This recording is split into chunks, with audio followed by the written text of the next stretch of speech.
Amém, queridos, graça e paz, não é um boa tarde, meio boa noite, né?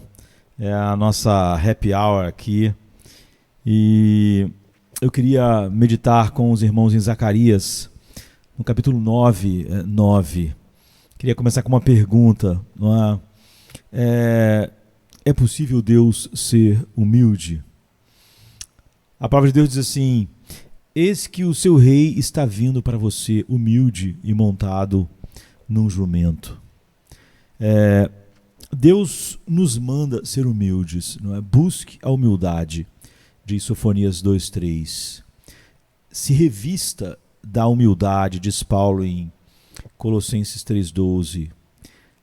Tenha uma mente humilde, 1 Pedro 3:8. Revesti-vos todos vós de humildade uns para com os outros, 1 Pedro 5:5.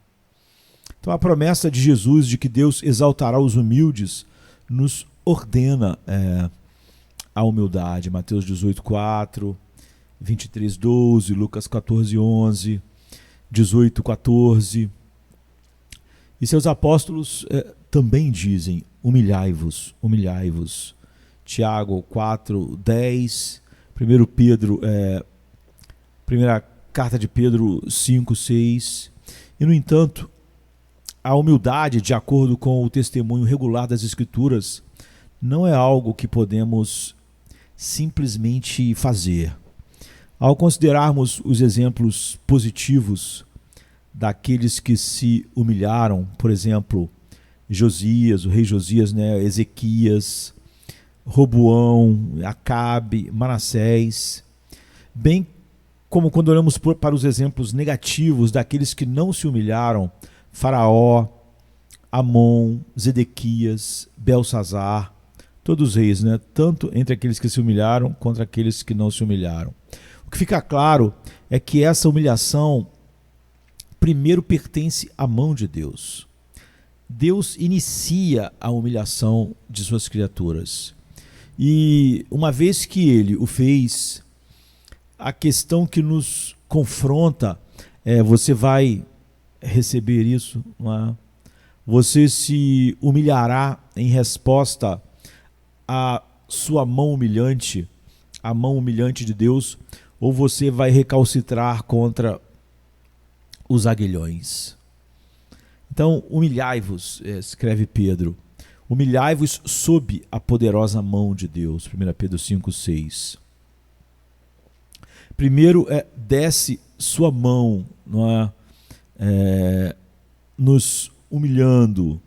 Então a criatura tem sua vez. Deus está me humilhando, vou abraçar isso? Vou me humilhar? Então, dado esse pano de fundo, é impressionante ler sobre Cristo em Filipenses 2, verso 8. Talvez é uma das afirmações mais impressionantes de toda a Bíblia, sem dúvida.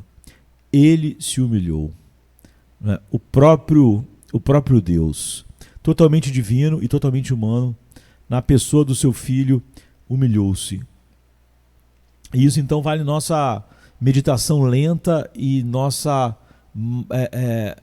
senso de maravilha sem fim. Mas antes de nós presumirmos demais, nós devemos perguntar o que é humildade em termos bíblicos. Eu diria que entenda isso errado e podemos nos maravilhar por motivos errados, nos distanciando da verdade de Deus. Então, com alguns fundamentos bíblicos no lugar, nós queremos ver o que há de tão maravilhoso em nosso Cristo se auto-humilhando, não é? Ele humilhou-se. Então a pergunta que a gente deve fazer é: o que é humildade? Apropriadamente, a primeira menção de humildade em toda a Bíblia vem no confronto crescente entre Faraó do Egito e o Deus de Israel, mediado por Moisés, né, pelo profeta Moisés. Moisés ousou aparecer pela primeira vez diante de Faraó em Êxodo 5, e ele falou em nome de Jeová: deixa o meu povo ir. Êxodo 5, verso 1. Ao que Faraó respondeu: Quem é o Senhor para que eu obedeça a sua voz e deixe Israel ir? Não conheço o Senhor, e além disso, não deixarei Israel ir. Êxodo 5, verso 2. Então, marque isso. Faraó, cheio de orgulho, calculou mal sua condição como criatura em relação a Deus, em relação ao Deus Criador. Então, por meio de Moisés, Deus fala com o cabeça do Egito e pede que ele obedeça, ou ordena que ele obedeça. E Faraó, então, se recusa. Em Êxodo 10:3, descreve isso como um chamado à humildade. Não é? Então, depois de 7 pragas, não é? E na eminência de uma 8ª, Deus fala a Faraó: até quando você se recusará a se humilhar diante de mim? Até quando você se recusará a se humilhar diante de mim? Então a pergunta é penetrante no contexto desse encontro prolongado de poder, não é? Nos dá esse vislumbre do coração da humildade, do coração do que é a humildade. A humildade, ela reconhece e obedece àquele que é verdadeiramente o Senhor. A humildade implica numa visão correta de si mesmo, como criado por Deus e responsável perante Deus, o que requer uma visão correta de Deus como Criador e autoridade em relação a todas as suas criaturas. Então, a humildade não é preocupada consigo mesma e com a própria humildade, não é? A humildade não faz um homem preocupado consigo mesmo ou com a própria humildade, mas primeiro atenta e se conscientiza de Deus e da sua grandeza, não é? Da sua majestade, e depois de si mesmo em relação a essa majestade. E é aí que entra a nossa pergunta, né? Deus é humilde? Dito de outra forma, a humildade abrange a realidade de que eu não sou Deus. O orgulho levou à queda da humanidade quando Adão e Eva desejaram ser como Deus, em Gênesis 3, verso 5, contrário ao seu mandamento. A humildade teria obedecido ao seu comando, ao seu mandamento, que é o que nós veremos abaixo em Cristo. Então, a humildade é uma virtude da criatura. É uma postura de alma, corpo e vida que reconhece e abraça a divindade de Deus, a sua majestade infinita e a humanidade de si mesmo. Reconhece essa divindade soberana e a sua humanidade. O que significa que a pergunta Deus é humilde, a gente tem que dizer que é uma pergunta complicada. A resposta é não, mas não porque Deus é o oposto do que nós consideraríamos humilde. Ele não é arrogante ou orgulhoso, é óbvio. Em vez disso, a humildade é uma virtude da criatura e ele é Deus. A essência da humildade, nós podemos dizer, é sentir, pensar, falar e agir de uma forma que mostre que eu não sou Deus, não é? E que o que contribui para que nos deixe maravilhados ao lermos que o Deus homem, Jesus Cristo, se humilhou. Cristo se humilhou. Então, nós devemos nos maravilhar da maneira mais alta possível e também correta. Então, como essa notável palavra do apóstolo Paulo, que Cristo se humilhou em Filipenses 2,8, na mente, observe primeiro, confirmando a nossa definição acima, de humildade como uma virtude da criatura, que o Filho eterno primeiro se tornou homem, versículo 7. Depois ele se humilhou, no versículo 8.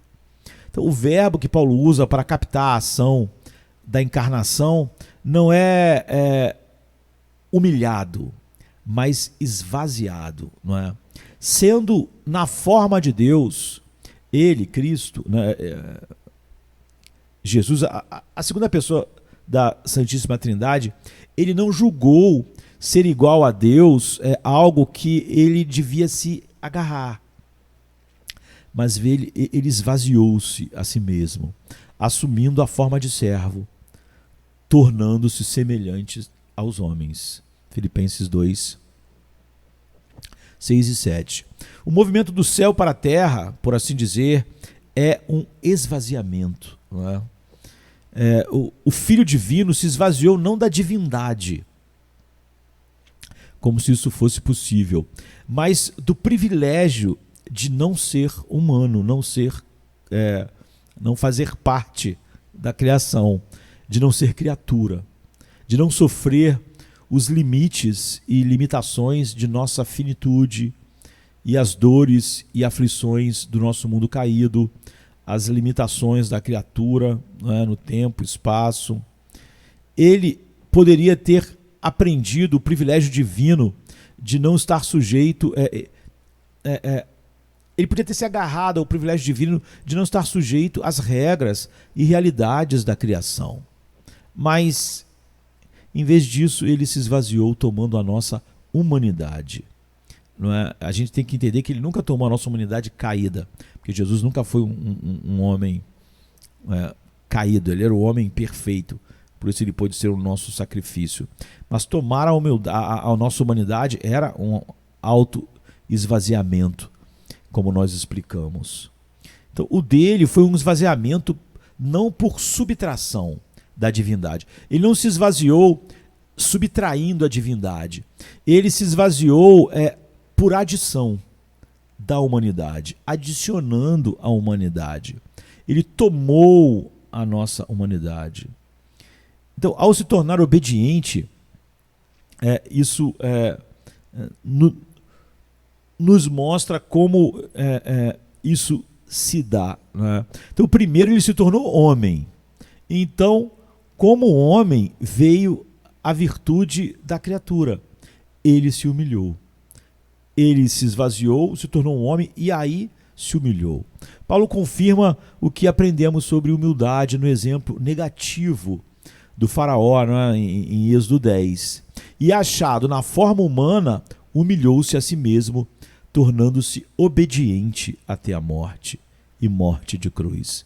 Filipenses 2, 8. Então, como Jesus se humilhou? Tornando-se obediente. Humilhar-se é reconhecer a Deus como Senhor e obedecer como servo. Para fazer isso, então, o filho teve que tomar a forma de servo, nascendo na semelhança dos homens. Filipenses 2,7. Então é uma marca da plenitude de sua humanidade e identificação conosco que ele não veio em condições especiais, para ser poupado das frustrações de nossos limites, das nossas dores, de nosso mundo. Em vez disso, ele era totalmente humano em corpo, mente, coração, vontade e ambiente. Totalmente humano em nossa finitude e frustrações comuns. Totalmente humano em nossa vulnerabilidade ao pior que o mundo pecaminoso pode fazer. E ele experimentou isso mais do que ninguém. Ele também não foi, no fundo, poupado da própria essência do ser humano, que é ser responsável perante Deus. Embora fosse filho, canta o livro de Hebreus, né? Hebreus 5, 8 e 9. Ele aprendeu a obediência por meio do que sofreu. E tendo sido aperfeiçoado, tornou-se a fonte da salvação eterna para todos os que lhe obedecem. Então nós, como criaturas, devemos obedecer ao nosso Criador, de coração, alma, mente. E ele, como nosso irmão, fez o mesmo. Mas sua auto-humilhação não para na obediência. O apóstolo acrescenta: ele foi obediente até a morte. A obediência de Cristo foi uma obediência total, o que define para nós uma verdadeira obediência. Ele não obedeceu por um tempo, contanto que fosse confortável, e então tentou outro caminho, quando isso não foi confortável. Não, ele obedeceu até a morte. A verdadeira obediência perdura na obediência. Não é? Vocês podem ouvir alguns cachorros aqui, é que eu tenho 12 cachorros, é difícil falar durante muitos minutos sem que eles comecem a latir, né? Então, muitos já estão acostumados com isso. Então, Cristo não começou em obediência e depois se rendeu à desobediência quando a maior das ameaças surgiu. Ele obedeceu seus pais, Lucas 2,51, e ele obedeceu a seu pai na infância, na adolescência, na idade adulta, em Nazaré e na Galiléia e até Jerusalém. Então, a obediência genuína vê a palavra de Deus em toda a nossa vida, tanto imediatamente quanto a longo prazo. Né? A humildade não apenas obedece a Deus como Senhor, mas ela continua a obedecer mesmo quando a obediência aumenta seus custos crescentes. Não é? Ela não diz, obedeço por um tempo até que me canse, e então farei do meu jeito. Obedeço por um tempo até que me custe muito, e então farei do meu jeito. Obedeço por um tempo até que eu tenha que perder um relacionamento, então eu farei do meu jeito. Não, não. Ela diz, seu caminho é todo o caminho, até o fim, Deus é o meu caminho. Então a obediência dele começa na Galiléia, se volta como testa de bronze para Jerusalém e está lá no jardim, no ponto que nós podemos dizer que era o ponto sem volta, e mesmo através de gotas de suor, como sangue, ele confia no Pai, mantém o curso e se levanta para enfrentar seus inimigos, carregando as nossas maldições. Mas uma frase, então, coloca o ponto de exclamação na humildade de Jesus. Até a morte e morte de cruz. Filipenses 2,8. Então, de todos os fins, o seu foi o mais cruel, a cruz romana. A cruz romana era um emblema do sofrimento e do máximo do sofrimento e da vergonha. Uma coisa é morrer, outra é sofrer tortura, outra ainda para ser totalmente degradante, não é? Ser totalmente envergonhado ao experimentar isso diante do público, nu e diante dos olhos da multidão, enquanto você é torturado e envergonhado até a morte. E debaixo da ira infinita de Deus. E essa obediência, esse reconhecimento e obediência à palavra é a vontade de seu Pai, até o ponto da morte e até mesmo a morte de cruz debaixo da ira infinita de Deus. Isso é como Paulo expande a afirmação mais notável. Ele se humilhou. Então, humilhado com ele é o que nós somos chamados para ser. Deus realmente comanda a nossa humildade. Sua mão e plano, eu diria, entre aspas, conspiram para nos humilhar, seja por meio de pandemias ou pelas consequências de pecados pessoais. E lá, em nossa humilhação, quer nosso próprio pecado tenha desempenhado um papel nisso ou não, Deus nos convida a nos humilhar. E, em grande medida, aprendendo com a auto-humilhação de Cristo. A humildade de Cristo nos mostra que a verdadeira humildade não é denegrir a humanidade, não é? Mas a imagem de Deus brilhando em sua plenitude. Humilhar-se não é ser menos que humano. Em vez disso, é o orgulho que é o câncer. O orgulho que corrói nossa verdadeira dignidade. Humilhar-se é aproximar-se cada vez mais, passo a passo, da bem-aventurança e do pleno florescimento para o qual nós fomos criados. A humildade de Cristo também esclarece que nem todas as nossas humilhações são devidas ao nosso próprio pecado.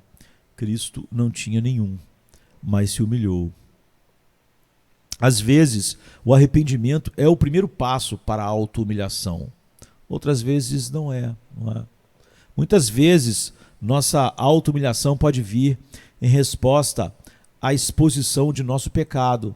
Mas até mesmo Cristo, sem pecado como era, atendeu ao chamado do Pai para se humilhar. A humildade de Cristo também significa que o mandamento de Deus não é algo que ele mesmo não experimentou. Por mais solitários que possamos nos sentir em nossos momentos de maior humildade, não estamos lá sozinhos. Cristo esteve lá e está conosco, cumprindo sua promessa de estar sempre conosco. Ele disse, eu sempre estarei convosco, em Mateus 28:20. E ainda mais tangivelmente quando é mais difícil. Então ele se humilhou e se aproxima em sua humilhação para libertar você, para te receber, para te acolher, não é? E levar você ao arrependimento e nos apresentar justos diante do Pai. Aprender com isso e traçar um novo curso com sua orientação e presença é o caminho da verdadeira humildade, não é? E a humildade de Cristo em sua vida, morte e ressurreição também atesta uma das promessas mais claras e memoráveis de Deus em todas as Escrituras, não é? A auto-humilhação de Cristo e como ele se humilha em humildade. Ele humilha, Deus, os orgulhosos e exalta os humildes. Assim foi com Cristo.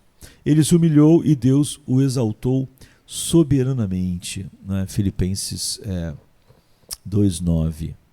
Literalmente, ele foi super exaltado, né? Hiperipsoen é a palavra usada. Hiperipsoen. Ele foi super, ultra exaltado.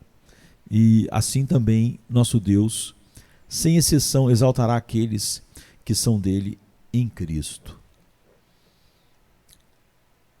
Não importa quão profundo seja o seu vale, não importa quanto tempo pareça que você foi deixado para apodrecer em sua humilhação, não importa o quão sozinho você se sinta, ele o levantará.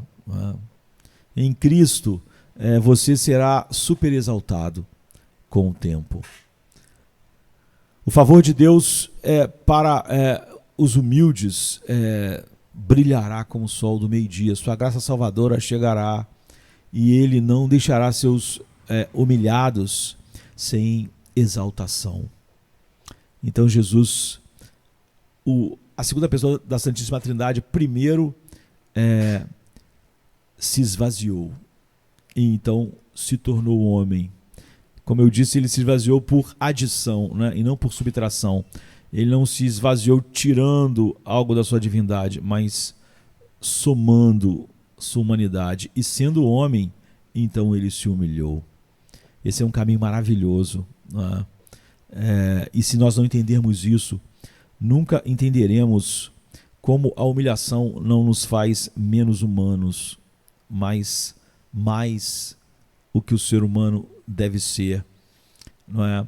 Que essa é uma virtude da criatura, mas que Deus entrou no nosso mundo e percorreu esse caminho. Agora, Quando nós olhamos para Ele percorrendo esse caminho, a gente descobre que o caminho mais doce é o caminho que nos faz verdadeiramente homens, como fomos criados para ser, humildes, não é? E nisso, mais da beleza de Cristo é estampada em nós, é moldada em nós pelo Espírito Santo. Que nós possamos compreender então realmente o que é humildade, se humilhar, e o que a Bíblia quer dizer quando Deus exaltará os humildes.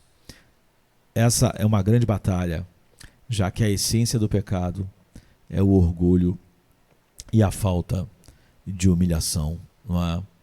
É a insubmissão a Deus. Já o prazer do humilde é estar prostrado diante de Deus, mesmo se tivéssemos que suar sangue, não é? No meio de uma grande aflição, humilhai-vos debaixo das potentes mãos de Deus. É o nosso chamado. Que nós tenhamos um final de dia